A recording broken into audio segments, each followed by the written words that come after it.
Y aurait-il un lien entre le Yaz Amazigh et le Kanaga des Dogons du Mali? Quel est le lien entre ce soi-disant Kanaga des Amazighs et puis les Dogons?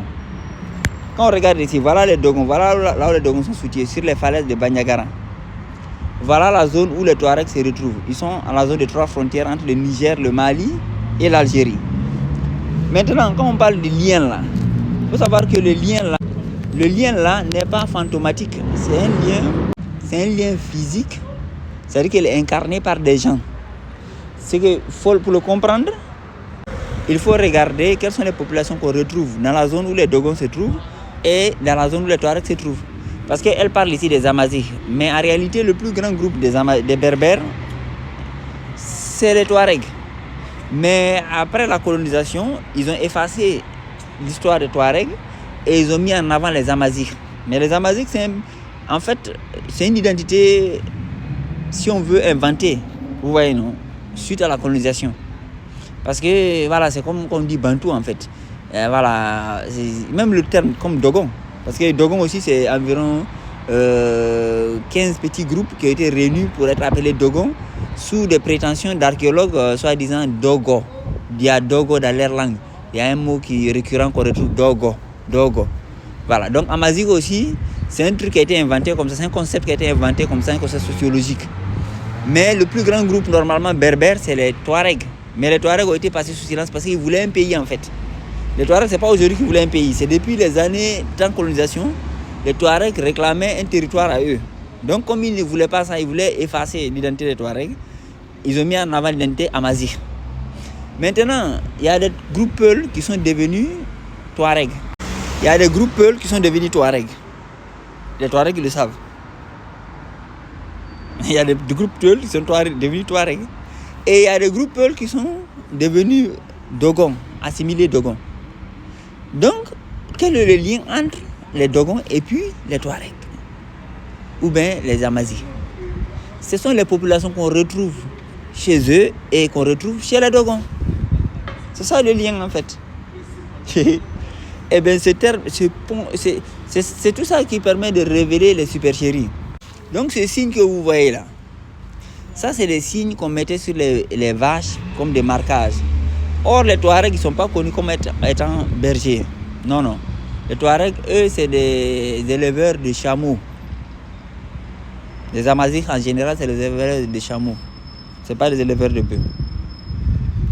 Et ça, c'est des marques qu'on faisait sur les bœufs en fait. Tout comme on parle des Phéniciens qui étaient éleveurs. Et les anciens Libyens qui étaient éleveurs. Voilà. Les Dogons, les masques que vous voyez des Dogons là, c'est pareil pour l'étoile, le Fatum Dao, qu'on appelle Fatum Dao, l'étoile, la protection de l'autruche, et que les gars ils appellent étoile de David. C'est des étoiles qu'on met sur les bœufs en fait, des marquages des bœufs, mais qui sont associés à des divinités traditionnelles des Peuls. Vous voyez, non? Voilà, les divinités qu'on qualifie péjorativement d'anti-islamiques. Mais on dit la protection de l'autruche, c'est une étoile de protection à la base. On appelle Fatum Dao, qui a été adopté par les gars qui se disent aujourd'hui qu'à 1900 quasiment, fin 1800, début 1900, quand ils ont voulu inventer leur état là. J'ai déjà expliqué dans une vidéo précédente que les masques des Dogons et les traditions qu'on dit soi-disant des Dogons, c'est pour ça que dans la vidéo, si vous allez écouter la vidéo, eux-mêmes ils ne savent pas ce que ça signifie en fait. Les anthropologues griots là, et puis les Germain Dietrich et autres, c'est des blancs, c'est des occidentaux blancs qui sont venus donner du sens à ces trucs qu'eux-mêmes ils ne connaissent pas. Pourquoi? Parce qu'en fait, ce n'est pas leur culture. C'est après avoir vaincu l'état du Massina qui était dans la zone, entre le Tombouctou à Ségou, c'était un état Peul. Quand ils l'ont vaincu, ils ont reclassifié sa culture et ils ont inventé un pays Dogon, en plein cœur du Massina. C'est-à-dire qu'ils ont inventé ici, ils ont construit ce concept de pays Dogon de façon totalement fallacieuse, alors que les gars qui sont là, les soi-disant Dogon, eux-mêmes ils disent dans leur truc, tradition orale, qu'ils viennent du Mandé, c'est-à-dire que la frontière Mali-Guinée, qui sont apparentés aux Malinqués de Guinée, au Bamana. Ils disent qu'ils viennent du sud. Parce que généralement, c'est déjà venu des côtes en fait. Ils ont envahi l'Afrique par les côtes. Et c'est eux qui étaient l'armée coloniale. Donc, les masques là, c'est les Dogons déjà. Normalement, le vrai Dogon, c'est un chasseur, c'est pas un éleveur. Vous voyez, non? C'est des chasseurs. C'est ça les traditions. Et ça, c'est une culture d'éleveurs. Des masques de bœufs, d'antilopes, des machins. C'est des peuples nomades éleveurs qui ont ça. C'est parce que c'est des animaux de leur vie. Et comme je l'ai expliqué dans une vidéo, cette tradition de se masquer comme ça, là, c'était en rapport avec le nouvel ampeule des peuples bergers pasteurs. Jésus était un berger pasteur. Abraham était un berger pasteur. Les Hébreux, en réalité, sont des bergers pasteurs. Les Hébreux, dans la Bible. Les Hébreux sont des bergers pasteurs. Et les anciens Égyptiens étaient des bergers pasteurs. Les anciens Libyens étaient des bergers pasteurs. Mais les Dogons ne sont pas des bergers pasteurs. C'est des féticheurs. C'est des gens de vaudou. Des chasseurs. Ils ont toujours ce qu'on appelle les dozos. Les groupes de chasseurs traditionnels. C'est ça leur tradition. Et donc ça, ça peut pas être leur culture en fait. C'est dans le nouvel ampeule que les peuples se masquaient avec les masques qui mimaient les animaux de la nature. Et ils passaient la nuit dans l'eau. Et le nouvel ampeule était appelé le lotori. Et vous voyez, c'est comme ça que les Dogons se retrouvent avec notre culture, nos chapeaux. Voilà, notre culture se retrouve chez eux. Mais quand ils nous ont vaincus, ils ont fait croire que quand on dit islam, partout on trouve une statue, ça ne peut pas être musulman. Alors que l'islam, jusqu'à 1800, en fait, les statues n'étaient pas problématiques. Ouais, non, parce que le Coran n'a jamais interdit les statues. Le Coran a interdit l'idole. Mais l'idole, c'est une entité vivante. Ce n'est pas une statue. Mais quand ils ont traficoté l'islam, ils ont dépouillé les musulmans de leur propre civilisation, en fait. Voilà. C'est-à-dire qu'il n'y a pas de danse.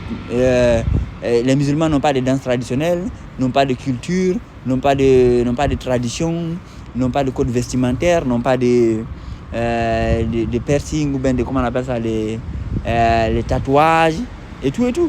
Tout ça sous fondement des mensonges.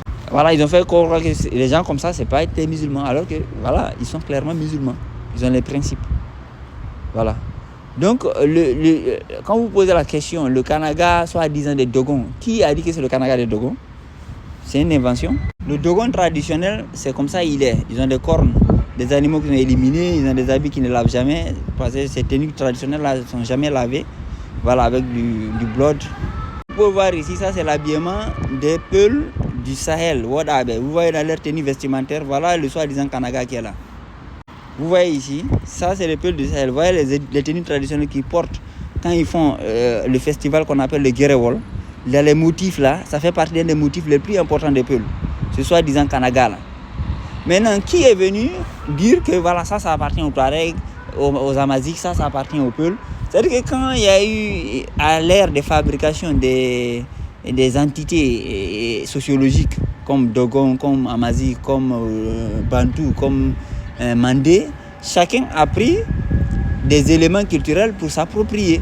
Je sais pas, c'est comme dans les territoires, comme dans l'histoire. Voilà, l'Empire, il y a les Koroborok qui sont sortis dire l'Empire Songhai c'est nous, là-bas, l'Empire Mandé c'est nous, là-bas, le Royaume Congo c'est nous, tous les territoires du Congo c'est nous. Alors qu'en fait, ils n'ont aucune preuve de ça. Et c'est ce qui se passe aujourd'hui au Moyen-Orient. Parce que les gars qui vont aller faire la guerre pour éliminer les gens, les Palestiniens, qu'est-ce qu'ils disent? Ils disent que c'est leur territoire, sauf que c'est écrit dans des bouquins. Que personne, on ne sait pas qui a écrit ces bouquins. Et bien actuellement, ils sont en train d'éliminer les peuples au nord du Burkina pour récupérer leurs terres, sous prétexte qu'il y a des livres d'histoire qui disent que leurs ancêtres, ces terres auraient appartenu à leurs ancêtres. Alors que jusqu'en 1900 ici, les Dogons, c'était les gens qui ne savaient même pas s'habiller. Et qui étaient très peu nombreux, parce que jusqu'à maintenant, ils sont estimés à environ, normalement, les vrais Dogons, à environ 500 000 individus. En 2025, là. Donc, en 1800, ils étaient combien d'individus? C'est des gens qui ont envahi le Massina. Maintenant, ils sont débrouillés pour inventer une identité. Ils se sont inventés une identité en plein cœur de Peul, de l'état Peul, qui était le Massina, qui est de là à là. Voilà. L'état le plus ancien de Peul, qui était le Massina, qui était là. L'état du Massina, l'état le plus ancien. Voilà.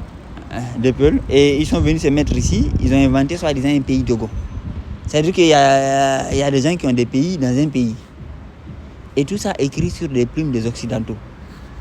Voilà. Et c'est pour ça que quand vous entendez que ces gens-là seraient contre l'Occident, ils auraient été colonisés, c'est faux. Parce que toute leur histoire tient à ce que les colons leur ont écrit. Et ils étaient dans l'armée coloniale. La langue officielle des tirailleurs, c'était le Bambara. Les tirailleurs qu'on dit sénégalais, la langue officielle c'était le Bambara, c'était pas le Wolof, c'était le Bambara. Voilà. Et les gars qu'on dit Bambara, Dogon, avec les gars qui se disent Wolof réellement au Sénégal, en fait c'est les mêmes. c'est les mêmes